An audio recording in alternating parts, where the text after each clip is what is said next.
মহানন্দা অভয়ারণ্য ঘিরে কেন্দ্রীয় সরকারের ইকো সেন্সিটিভ জোনের নির্দেশিকা নিয়ে প্রশাসনিক বৈঠক করলেন মেয়র গৌতম দেব। বৈঠকে উপস্থিত ছিলেন জেলা শাসক প্রীতি গোয়েল, মহকুমা শাসক অবুধ সিংহল, মহানন্দা অভয়ারণ্যের ডিএফও সহ বৈঠক সংগঠন ও সংস্থার প্রতিনিধিরা। মনিটরিং কমিটির এই বৈঠক থেকে কেন্দ্রীয় সরকারের কাছে প্রস্তাব পাঠানো হবে। মেয়র গৌতম দেব জানিয়েছেন, মহানন্দা অভয়ারণ্য থেকে 1 কিলোমিটার পর্যন্ত ইকো সেন্সিটিভ জোনের প্রস্তাব রাখা হয়েছে, তাতে পুর নিগম এলাকায় বিশেষ প্রভাব পড়বে না।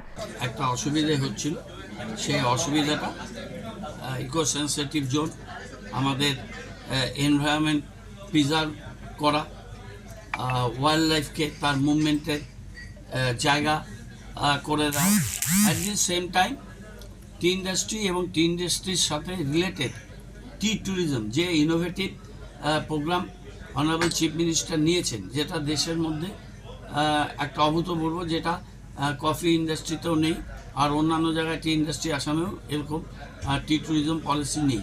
সেটা অনেক রিসার্চ করে অনারেবল চিফ মিনিস্টারের ব্রেন চাইল্ড সেই ইকো সেন্সিটিভ জোনের নিউ এরিয়া আর আমাদের টি ট্যুরিজম যাতে কোনোভাবেই হ্যাম্পার না হয়, সেটাকে সুরক্ষিত রেখে সুন্দরভাবে যাতে টি ট্যুরিজম হতে পারে, টি ইন্ডাস্ট্রিগুলো তাদের অল্টারনেটিভ লাইভলিহুড, অল্টারনেটিভ সাস্টেনেবিলিটি সেটা তারা করতে পারে, সেটা নিয়ে কথা হয়েছে। পর্যটন ব্যবসায়ী সম্রাট সান্যাল জানিয়েছেন, পরিবেশের ভারসাম্য রেখেই পর্যটনের প্রসার হবে।